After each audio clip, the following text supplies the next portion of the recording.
Hello and welcome to Language Flow, the podcast where we slow down and talk about English in a calm and relaxed way. I'm Alec. And I'm Lara. We are so happy you're here with us today. Lara, I want to start with a question for you and for everyone listening. Have you ever been sitting down, maybe on a Sunday afternoon, doing absolutely nothing, and you start to feel bad about it? Oh yes, that feeling of guilt, it's so familiar. Right?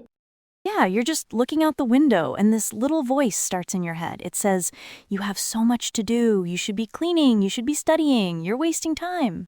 Exactly. That constant feeling that you always need to be productive, that every single moment must be used to achieve something. It's a heavy feeling. It's a lot of pressure, and it can make it really hard to relax. It really can. But what if we told you that doing nothing, truly resting, is not a waste of time? What if it's one of the most important things you can do for your brain, your health, and your English learning? It might sound strange, but it's true. And by the end of this episode, we hope you will feel much better, maybe even proud, about taking time to rest. Our topic today is the joy of doing nothing. So, if you can, take a deep breath, find a comfortable place to sit, and let's begin. So, Alec, you clearly know this feeling well. When does that pressure to be productive show up most for you? For me, it's almost every evening. A few weeks ago, for example, I had a really long day at work. I felt tired, my brain felt full. I know that feeling. And I got home and I thought, okay, I am just going to sit and listen to some music for half an hour. But after only 5 minutes, I started feeling anxious. I was thinking about emails I needed to send, a project I was behind on. I just couldn't sit still. So you didn't listen to the music? I didn't. I ended up getting my laptop and working for another hour. And honestly, I didn't even do good work. I was too tired. I just felt like I should be working. That's such a common story. For me, it happens on the weekends. I protect my weekends. I try to keep them free. Right. But then Saturday morning comes and my brain makes a list. It's like a computer program, just runs automatically. The list says, go to the supermarket, do 2 loads of laundry, clean the entire apartment, prepare food for the week. And also, maybe I should start learning that new language I was interested in. Wow, that's a big list for a relaxing weekend. It is. And so if I decide, no, I am going to sit in the park and read my book for 2 hours, the whole time I'm reading, a part of my brain is thinking about that list. The guilt is there. It steals the joy from the relaxing activity. It steals the joy. That's the perfect way to describe it. It's like you can't win. You feel stressed if you work, and you feel guilty if you don't. Exactly. And it seems like this is a bigger problem now than ever before.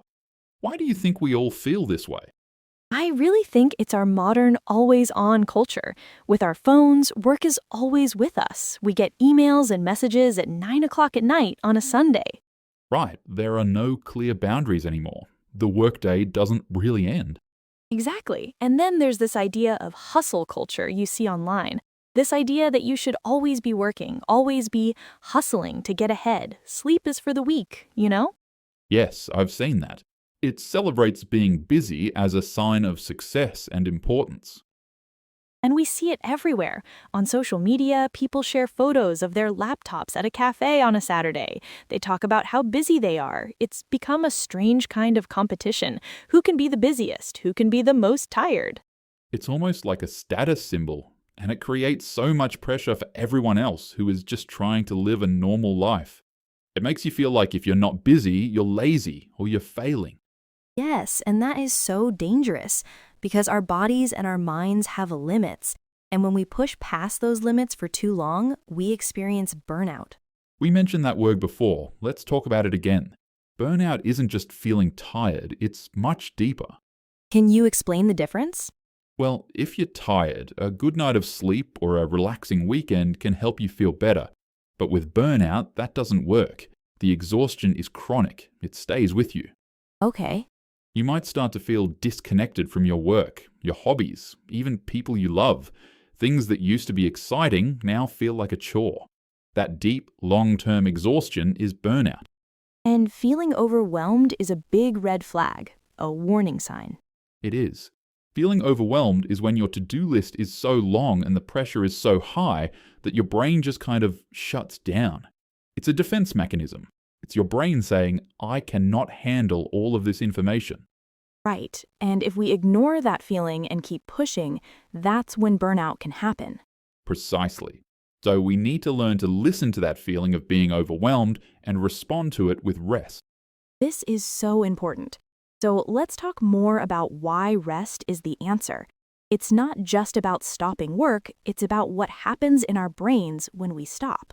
Exactly. Your brain has different modes of operating. There's the focused mode, when you are concentrating on a task, like studying English or writing a report. Okay, I'm familiar with that mode. Yes, but there's also another very important mode. Some scientists call it the diffuse mode, or the daydreaming mode.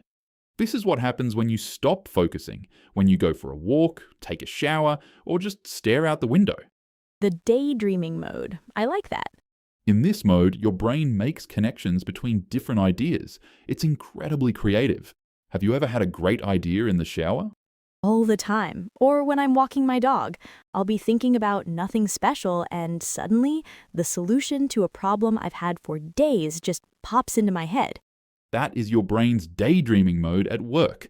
It needs that unstructured, quiet time to do its best problem solving. If you're always focused, always productive, you never give your brain the space it needs to be creative and to process information deeply.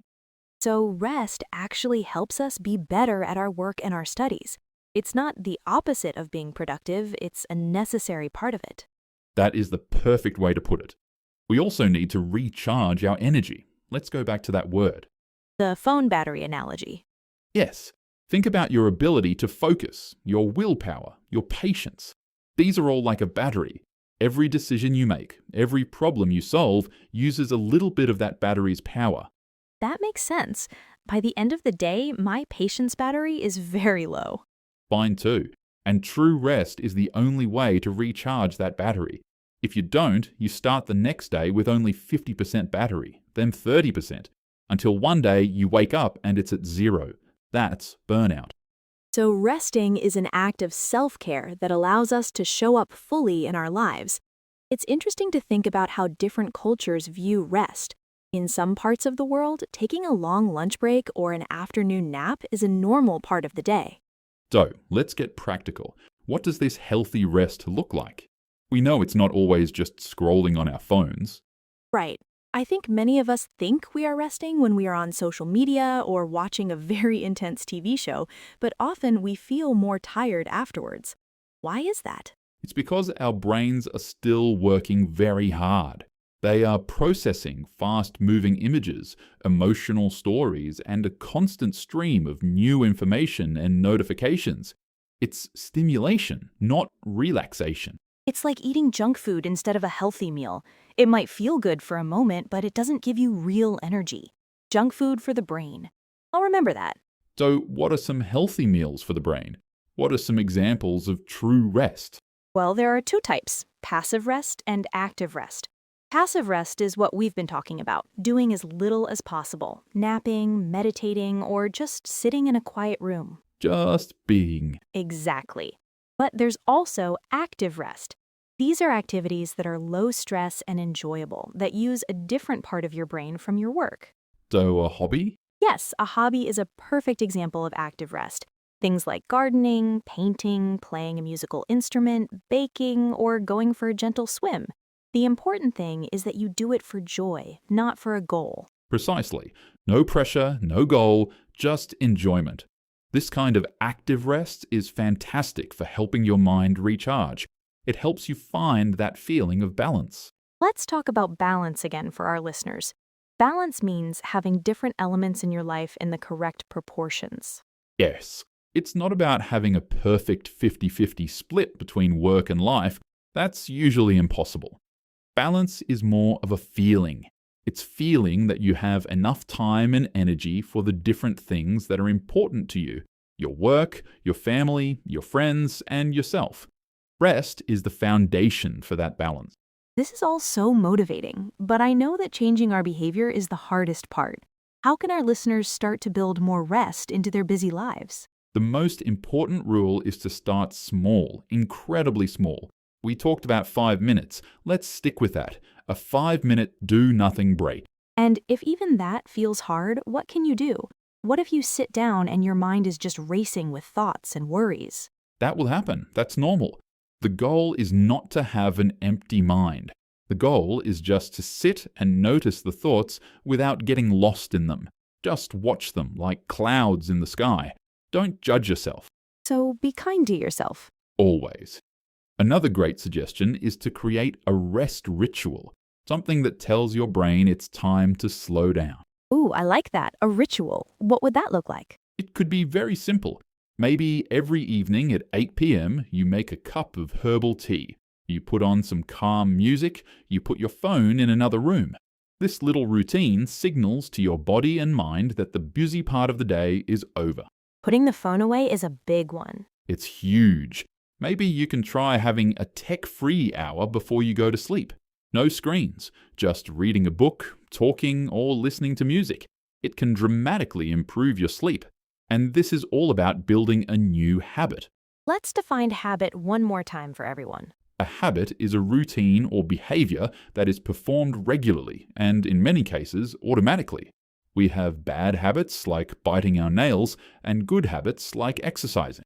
And our goal is to make rest a conscious, positive habit, to make it a non-negotiable part of our day, just like eating lunch. That's the dream, to value our rest as much as we value our work. Okay, so wherever you are listening, if it's safe to do so, just take a moment. You can close your eyes if you feel comfortable. Let's just take one slow, gentle breath in and a long, slow breath out. You don't have to think about anything. You don't have to do anything. Just be here, in this moment. Notice the chair you're sitting on. Notice the air in the room. If you feel any tension in your neck or your shoulders, just see if you can let it go with your next breath out. Just give yourself this 1 minute of peace. You absolutely deserve it. We hope that little moment of quiet felt good. And we hope this whole conversation has helped you think about rest in a new way. Remember, being busy does not equal being valuable. You are valuable just as you are. Taking time to do nothing is not lazy. No, it's essential. It's how you take care of your mind and body. It's how you find balance and avoid burnout. It's how you recharge. So our gentle invitation to you this week is to find one small moment for yourself. Just 5 minutes. Sit with a cup of tea, look out the window, and just be. See how it feels. Thank you so much for joining us on Language Flow today. We hope you feel a little more calm and a little less pressured. Take good care of yourselves, and we'll talk to you again soon.